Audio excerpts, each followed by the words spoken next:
We're joining you from a different vantage point than we did at 4 o'clock. What has changed during that time is that the entire attic of Building 7 is now gone. We now know that weapon was a knife. Today, at a press conference here at the Boone Police Department, the police chief played a video for us.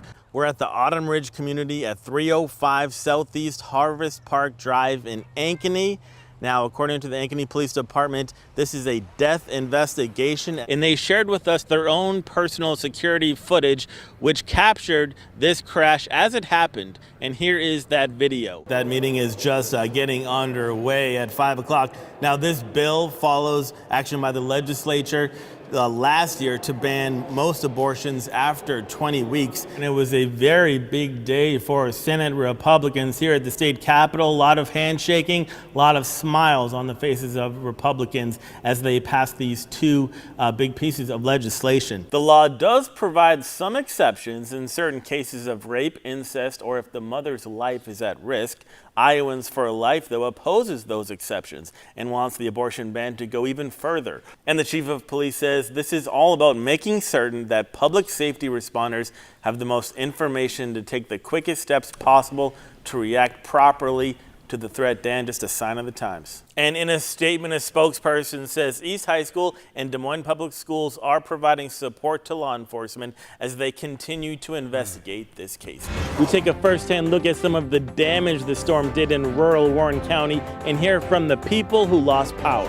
And I did speak with this woman, and what a story she has to tell. Can you imagine being part of this more than 50-car pileup?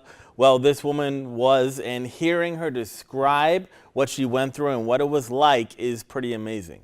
2 years ago, President's Day weekend, I was looking for some Civil War flags. But what Robert Warren found was a hidden treasure. So I noticed the bottom half of Apollo and Venus, pulled it out from behind the table and noticed on the back of it there was an auction sticker. Here in the flower closet on the balcony level is where the painting was found. It was actually discovered tucked around this corner between the table and the wall. Warren didn't know the value of what he had stumbled upon. I was a little surprised because it's a wood panel painting. I didn't really know much about it, but until I looked at the back of it and I could see the webbing. The contents of the front was so badly damaged and there were water stains on it.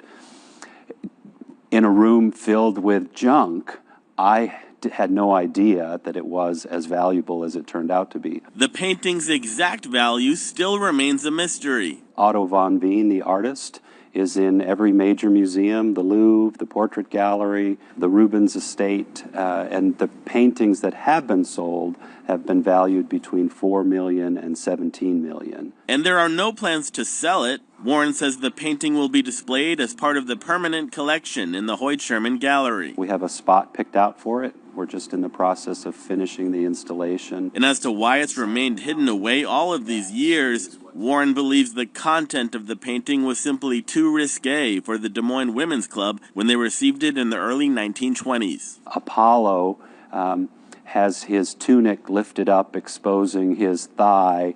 Cupid is in there with her arrow. The Mountain of Love is what she's painting, and he's feeding her a tray of oysters. So it's very suggestive. There's jewelry dripping all over the furniture. So in that era, it was symbolic of before you rose to heaven, you had this, earthly epiphany of your soul, and nudity was the beauty that led you to eternity. Dawn Rizzi worked just a few blocks from the World Trade Center. I saw the plane hit into the towers. Shocked, Rizzi immediately realized what fate had allowed her to escape. I was supposed to be in the North Tower. There was a restaurant, Windows of the World. I was supposed to have a breakfast meeting with, it was a video conferencing, and we were with our London office. And 20 minutes before we were supposed to leave, me and my coworker, we received a phone call from London and says that we had to make a change to the presentation. Those 20 minutes saved her life. Just to think that I didn't get to tell anybody. So no one would have known in my family that I was there. Dawn's husband, Nick, was a New York City police officer at the time. He had gone off duty earlier that morning and was watching the images on TV from the couple's home in Queens. An emergency message began to come across the bottom of the screen, requesting from New York City all off-duty emergency personnel to proceed back to work. I knew I had to go back, but at the same time, I didn't know if Dawn was okay. So Nick called his command. I spoke to my supervisor and I informed him about Dawn. And I asked him if he would give me extra time before going back, because I knew I wasn't going to be able to concentrate on performing my police duty without knowing if Dawn was okay. Dawn would be okay, but first she had to get to safety. It was so eerie because it was beautiful sunshine, and in a matter of like a minute, it turned to darkness.